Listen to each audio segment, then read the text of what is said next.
Now coming to the importance of planning. Right? First one being that planning provides direction.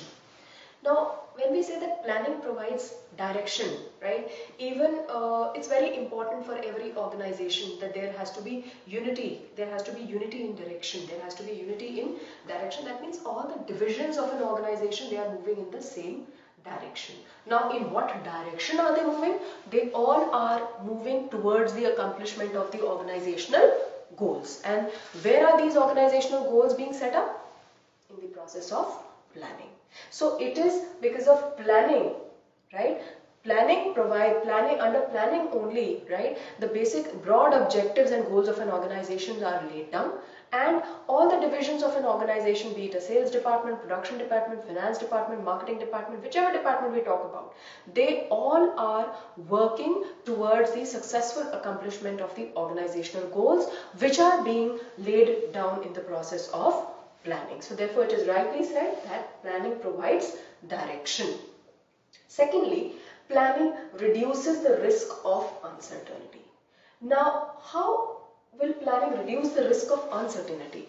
Planning, when we say we plan, we said that we take a peep into the future. We take a peep into the future, we make forecasts, we make assumptions about the future, and we prepare a plan of action. We prepare a plan of action that is to be taken up in the future to deal with the conditions that we are going to be faced with.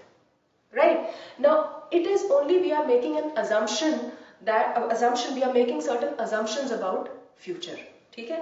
But wo uncertainty rahegi, because future is highly uncertain. I cannot predict future with 100% accuracy. Right? So I cannot eliminate uncertainty, but by predicting future, or by making certain assumptions about future, planning is definitely going to equip the managers, right? Equip the managers in a manner that they are able to deal with the uncertain situations in the best possible manner.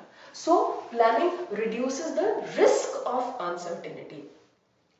It will not reduce uncertainty, or it will not eliminate uncertainty altogether, but it will equip you to deal with that situation in the best possible manner. It reduces overlapping and wasteful activities. Now, after having decided onto the goals and objectives, the broad goals and objectives of the organization, planning stresses on finding out the best course of action to be undertaken. Now, in that course of action, the duties and the areas of responsibility or the plan of action to be carried out by different departments is very clearly defined. It is very clearly defined that what are the main objectives of the production department, sales department ko kya karna hai, marketing department ko kya karna hai, right? So it is never that two departments, are working on one single activity. There is never duplication of effort. There is never duplication of effort. If in an organization which is well planned, right, there is never going to be duplication of effort. So there will never be overlapping of any kind of activities. It promotes innovative ideas. Now, how does it promote? Because planning is more of a thinking function. Planning is more of a thinking function, that what all steps should I undertake to reach the position where I intend to. Right? So managers are forced to think, they are forced to think differently. They are forced to think of creative and innovative ideas which are going to enable them to reach at the topmost position in a shorter period of time. Right? Last is that planning sets standards for controlling. As I told you, what is controlling? That we compare our actual performance with the objectives which have been laid in planning. We try to see, have we been able to achieve what we had decided at the beginning? If yes, good. If not, then what are the deviations? So, जो हम actual performance को standard performance से compare करते हैं, वो standard कहाँ से आता है controlling के लिए? Planning, from planning function. From the planning function, we have the standard performance, and we compare the standard actual performance with the standard performance and find out what are the deviations. Now coming to the limitations of planning. Now, first of all, planning leads to rigidity.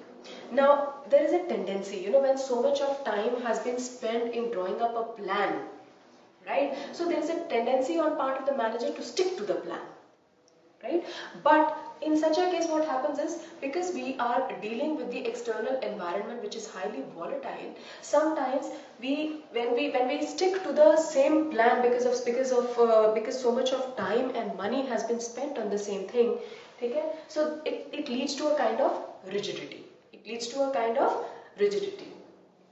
So managers should have that kind of flexibility. Managers should have that kind of flexibility to modify the plans according to the changes in the environment, because it is not in favor of the organization to stick to the same plan even if the conditions, or even if the future conditions on the basis of which, the future assumptions on the basis of which such a plan was drawn out do not hold true in the present day scenario. Secondly, planning may not work in a dynamic environment.